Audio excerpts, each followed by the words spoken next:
तो जब भी हम कोई भी इलेक्ट्रॉनिक का सामान लेने जाते हैं या फिर ऑर्डर करना चाहते हैं, ऐसे में जो सबसे ज्यादा कंफ्यूजिंग और गंदी चीज लगती है वो होती है प्रोडक्ट नंबर। इसी तरीके से आज हम बात करने वाले हैं इस वीडियो में इंटेल प्रोसेसर्स के बारे में कि अगर आप एक प्रोसेसर लेने जा रहे हो तो इंटेल के प्रोसेसर की जो नेमिंग सीरीज है इतनी ज्यादा कंफ्यूजिंग है कि आप कैसे पहचान पाओ कि जो लैपटॉप आप लेना चाह रहे हो या फिर आप कोई अपना कस्टम बिल्ड पीसी बनाना चाह रहे हो तो ऐसे में कौन सा प्रोसेसर आपको पिक करना चाहिए, सिर्फ नंबर दबा के ही आपका काम हो जाए। तो इस वीडियो में हम सिर्फ इंटेल की कोर सीरीज के बारे में ही बात करेंगे क्योंकि इंटेल के बहुत सारे अलग अलग सीरीज भी आती हैं, तो इनके ऊपर चर्चा कभी और होगी। अभी के लिए इस वीडियो को शुरू करते हैं, तो चलिए शुरू। यार ये सरकास्टिक हिंदी है। Let's get started. एग्जांपल के लिए लेते हैं इंटेल का कोर i7 1065G7 प्रोसेसर। इसमें इंटेल कोर जो है वो हो गया ब्रांड नेम, i7 जो हो गया वो प्रोसेसर टाइप हो गया, तो 10 यहाँ पे 10 को डिनोट करता है और वो हो गया 10th जनरेशन। इसके बाद 65 जो हो गया वो इनका SKU मॉडल हो गया, और इसके बाद जो G7 है वो है प्रोडक्ट सफिक्स। इससे छोटा नाम तो धमाल मूवी में अय्यर का था। अय्यर शिव वेंकट राजशेखर श्रीनिवासन त्रिचिपल्ली यक्केपरंपील पेरंबदूर चिन्न स्वामी मुत्तुस्वामी वेणुगोपाल अय्यर। अब डिटेल में इन सारी चीजों को देखते हैं। सबसे पहले लेके चलते हैं ब्रांड। इंटेल कंपनी का नाम है लेकिन इसके ब्रांड्स जो हैं वो काफी सारे सब ब्रांड्स बने हुए हैं, जैसे कि Intel Core, Intel Pentium, Intel Celeron, Intel Xeon और इस तरीके से और भी इनके बाकी के सीरीज हैं। अब इसमें जो इंटेल सेलरॉन और जो पेंटियम है ये है इकोनॉमिकल वाले सारे के सारे प्रोसेसर्स। ये वाले जो प्रोसेसर्स हैं ये बेसिकली बिगिनिंग लाइन वाले हैं और मतलब कि प्राइस सेंसिटिव वाले कंज्यूमर्स को टारगेट किया जाता है।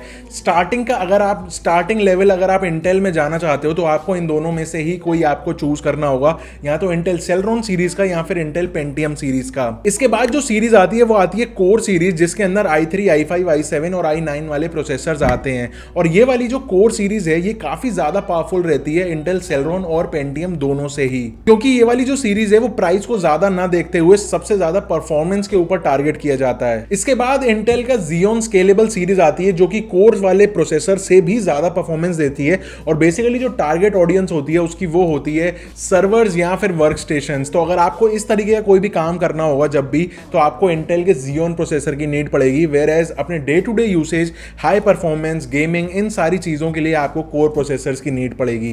तो ये हो गई पूरी ब्रांड नेम की बात। अब चलते हैं प्रोसेसर टाइप के बारे में, जो कि हो गई इंटेल की जो कोर सीरीज है सिर्फ इसी के अंदर ये वाली चीज लगाई जाती है, जो कि हो गई i3, i5, i7 और i9। ये एग्जैक्ट चीज सेलरॉन और पेंटियम में आपको देखने को नहीं मिलेगी, उसमें डायरेक्टली मॉडल नंबर्स आ जाते हैं। यहाँ पे इसको ब्रांड आइडेंटिफायर कहा जाता है। अब यहाँ पे जितना बड़ा नंबर उतनी ज्यादा परफॉर्मेंस और कुछ केसेस में एडिशनल फीचर्स भी मिल जाते हैं, जैसे कि इंटेल की हाइपर थ्रेडिंग टेक्नोलॉजी। तो ये तो ऑब्वियस सी बात है कि इंटेल का i7 ज्यादा पावरफुल होगा इंटेल i5 से, लेकिन मैटर करेगी जनरेशन। अगर आप इंटेल का i7 लेते हो, सपोज करो 5th जनरेशन, और कंपेयर करो उसको इंटेल के i5 10th जनरेशन से, तो आपका i5 10th जनरेशन बहुत ज्यादा ओवर पावर कर जाएगा पुरानी सीरीज के i7 को। तो ये चीज हमेशा ध्यान रखनी चाहिए। इसके बाद आ जाते हैं सीधा जनरेशन इंडिकेशन पे। सबसे पहले ब्रांड नेम हो गया इंटेल कोर, उसके बाद हो गया i5, i3, i7 जो भी इंडिकेटर हो गया। अब आ जाते हैं जनरेशन इंडिकेशन, यानी 4 लेटर का जो नंबर होता है उसमें फर्स्ट डिजिट हमको डिनोट कर देता है कि भाई कौन सी सीरीज का प्रोसेसर है ये। जैसे कि मॉडल नंबर है 9800, तो यहाँ पे 9th जनरेशन तक के जितने भी प्रोसेसर्स थे उनकी नेमिंग सिस्टम ऐसे थी कि जो फर्स्ट लेटर है उससे डिनोट हो जाएगी कौन सी सीरीज का प्रोसेसर है, यानी 9800 मतलब हो गया 9th जनरेशन। इसी तरीके से अगर 8800 नंबर है प्रोसेसर का तो उसका मतलब हो गया 8th जनरेशन, और बाकी के जो 3 नंबर इसके आगे लिखे हुए हैं 800 वो हो गया एक सेपरेट SKU जो इंटेल की अपनी कोई ना कोई गणित लगी हुई है कि इस पर्टिकुलर प्रोसेसर को हमको क्या नंबर देना है। लेकिन ये चीज चेंज हो जाती है 10th जनरेशन से, क्योंकि 10 में 2 डिजिट्स अलॉट हो गए।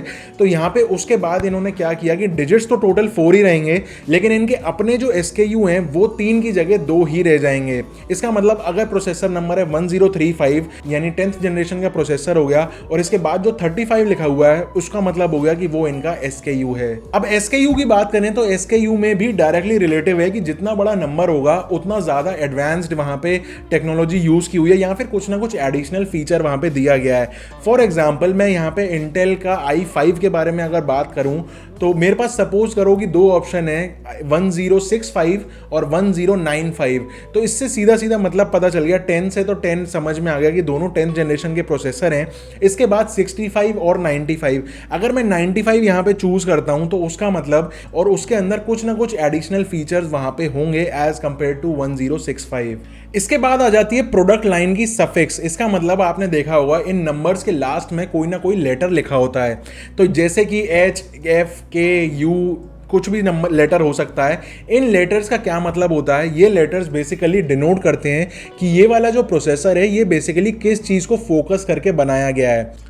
अब जो नए 10th और 11th जनरेशन के जो प्रोसेसर्स हैं इंटेल के कोर वाली सीरीज में, उसमें काफ़ी सारे मॉडल नंबर्स के अंदर आपको देखने को मिल रहा होगा लास्ट में G लिखा होता है, इसके आगे भी एक नंबर लिखा होता है जैसे कि G1, G5, G7। तो यहाँ पे G का मतलब क्या है कि इस प्रोसेसर के अंदर इंटीग्रेटेड ग्राफिक्स हैं। अब ग्राफिक्स इंटीग्रेटेड तो हैं लेकिन कितनी पावर वाले हैं वो इसके आगे वाला नंबर डिनोट कर देता है।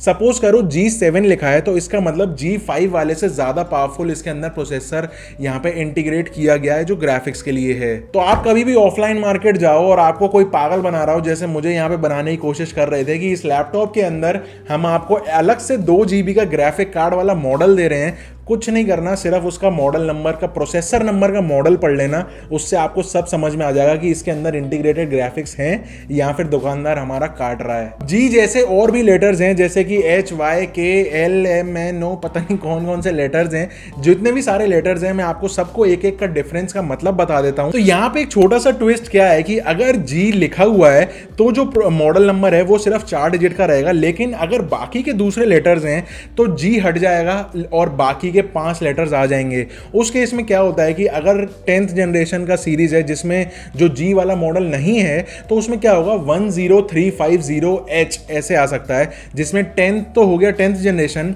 उसके बाद 350 हो गया इनका SKU नंबर और इसके बाद जो H1 या H2 या जो भी होगा इसके बाद का वो माना जाएगा इनकी क्या क्वालिटी है इस प्रोसेसर की। तो अब इंटेल की जो लेटेस्ट जनरेशन है 11th जनरेशन, उसका नाम यहाँ पे टाइगर लेक रखा गया है। इसी तरीके से जो 10th जनरेशन थी उसका नाम था स्काई लेक। और यहाँ पे इसके बाद अब जो आगे के लेटर्स यूज होते हैं उसके बारे में डिस्कस कर लेते हैं कि जो सफिक्सेस हैं उसका मतलब क्या है। तो G का मतलब सबसे पहले हमने समझ लिया, G1 से लेके G7 तक आपको ग्राफिक्स की इंटीग्रेशन का पता चल जाता है कि कितना पावरफुल इंटीग्रेशन यहाँ पे किया गया है, जिसका नाम अभी ये रिसेंटली यूज कर रहे हैं iris XE graphics processor integrated. इसके बाद E का मतलब है यहाँ पे एम्बेडेड। अब यहाँ पे एम्बेडेड का मतलब क्या है कि इंटेल के ये एम्बेडेड वाले ग्रुप के अंदर आ जाता है। अब यहाँ पे इसका ये भी मतलब कह सकते हैं कि ये मार्केट में कुछ 5 से 7 साल तक रह सकता है और इसका एक और भाई बंधु चिपसेट भी होगा जो इंटेल के एम्बेडेड ग्रुप के अंदर इसी के साथ कोलैबोरेशन में होगा। इसके बाद एक लेटर है K। अगर किसी भी प्रोसेसर के लास्ट में आपको K लिखा हुआ मिल जाए तो इसका मतलब आप ये समझ लेना कि उस प्रोसेसर को आप ओवरक्लॉक कर सकते हो अच्छी तरीके से, और जिसमें K नहीं है उसमें हल्की फुल्की ओवरक्लॉकिंग हो जाएगी, लेकिन K में आप उसकी पूरी धज्जियां उड़ा सकते हो। इसके बाद एक लेटर है S का कोई ज़्यादा फैंसी सिस्टम नहीं है, सिर्फ स्पेशल एडिशन उसका मतलब होता है। इसके बाद एक लेटर है F, जैसे 9400F बहुत ज़्यादा फेमस हुआ था इंटेल के सीरीज के अंदर प्रोसेसर। तो यहाँ पे F का मतलब है कि इसके अंदर कोई भी इंटीग्रेटेड ग्राफिक कार्ड नहीं है, ये सिर्फ एक प्योर CPU है और GPU आपको अलग से लगाना पड़ेगा इस वाले प्रोसेसर के साथ। इसके बाद एक लेटर है H। काफ़ी सारे लैपटॉप्स और डेस्कटॉप्स के प्रोसेसर के लास्ट में H लिखा होता है, तो उसका मतलब यहाँ पे क्या होता है कि भाई इसके अंदर हाई क्वालिटी के इंटीग्रेटेड ग्राफिक्स हैं और ये थोड़ा सा ज़्यादा ग्राफिक इंटेंसिव वजन झेल जाएगा जितने भी आपको प्रोग्राम्स चलाने हो, जैसे कि वीडियो एडिटिंग, ग्राफिक डिजाइनिंग, इस तरीके के काम ये थोड़े बहुत झेल जाएगा। अब K का हमको समझ में आ गया ओवरक्लॉकिंग और H का समझ में आ गया हाई ग्राफिक्स। इसी से दोनों को मिला के एक यहाँ पे लेटर बना दिया इन्होंने HK। किसी लैपटॉप के प्रोसेसर के लास्ट में आपको HK लिखा हुआ मिल जाए तो समझ जाना कि उसके अंदर ये दोनों ही कैपेबिलिटीज हैं, कि इसका मतलब हाई परफॉर्मेंस के ग्राफिक्स भी वो यूज कर पाएगा और साथ में आप उसको ओवरक्लॉक भी कर सकते हो। इसके बाद लेटर्स हैं HQ। यहाँ पे भी इसका मतलब सेम है कि ज्यादा परफॉर्मेंस देगा, लेकिन Q का मतलब यहाँ पे क्वाड कोर प्रोसेसर है और इसका यही मतलब है कि महंगे वाले लैपटॉप्स के अंदर शायद आपको ये देखने को मिले। इसके बाद लेटर्स हैं यू और वाई। यू का मतलब अल्ट्रा लो पावर और वाई का मतलब एक्सट्रीमली लो पावर। ये ज्यादातर आपको लैपटॉप्स के अंदर ही देखने को मिलता है क्योंकि इनको लो पावर कंजम्पशन के ऊपर परफॉर्मेंस देनी होती है और लैपटॉप की बैटरी तभी बढ़ सकती है जब उसके अंदर पावर कम कंजम्पशन वाला प्रोसेसर यूज किया जाए।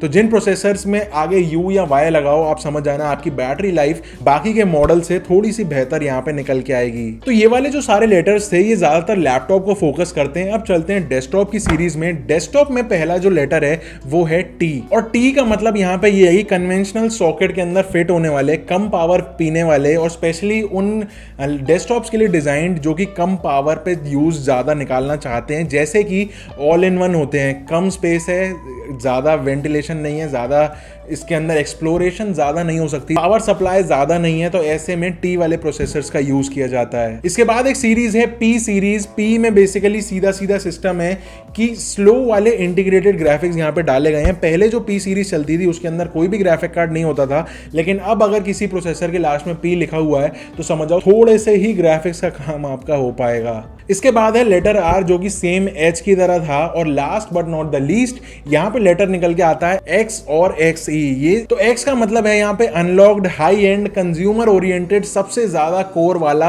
और सबसे ज्यादा महंगा। अब यहाँ पे एक्स के बाद ई का मतलब है एक्सट्रीम एडिशन। पागल बनाने के सौदे हैं, एक लेटर भी दे सकते थे लेकिन यहाँ पे एक्स ई कर दिया इसको, मतलब कि और ज्यादा पैसा दो। लेकिन अभी के लिए ये जो XE वाला जो वेरिएंट है ये सिर्फ i9 में ही आता है, वो भी बहुत लिमिटेड एक दो वेरिएंट्स के अंदर। हो सकता है आगे चल के i7 i5 को भी XE वाले वेरिएंट्स मिल जाएं। तो यार यही कुछ था पूरा इंटेल की नेमिंग सीरीज के बारे में। आई होप आपको सारी चीज़ें समझ में आ गई होंगी। अब आप जब भी कोई लैपटॉप या कोई प्रोसेसर नंबर पढ़ोगे तो आपको समझ में आ जाएगा कि फलाना डेस्कटॉप या लैपटॉप के अंदर कौन सा प्रोसेसर है और इसकी क्या खास बात है यहाँ पे, क्या ये आपके काम को जस्टिफाई कर पाएगा प्रोसेसर या फिर नहीं। आई होप आपको वीडियो पसंद आई हो, थोड़ी सी वैल्यू मिली हो तो एक लाइक का बटन जरूर दबा देना और नीचे कमेंट करके बताना कि क्या ये यूजफुल थी, क्या इस तरीके की AMD के लिए भी बनाई जाए, नहीं बनाई जाए तो भी बताना, बनाई जाए तो भी बता देना। जो भी आपके थॉट्स हो, कोई गलती हुई हो वीडियो में तो भी नीचे ज़रूर बताना, मैं सारे कमेंट्स पढ़ने वाला हूँ। मेरा नाम है चंदन, आप देख रहे हैं Sarcastic Hindi. Until next time, stay safe, stay sarcastic, सी या।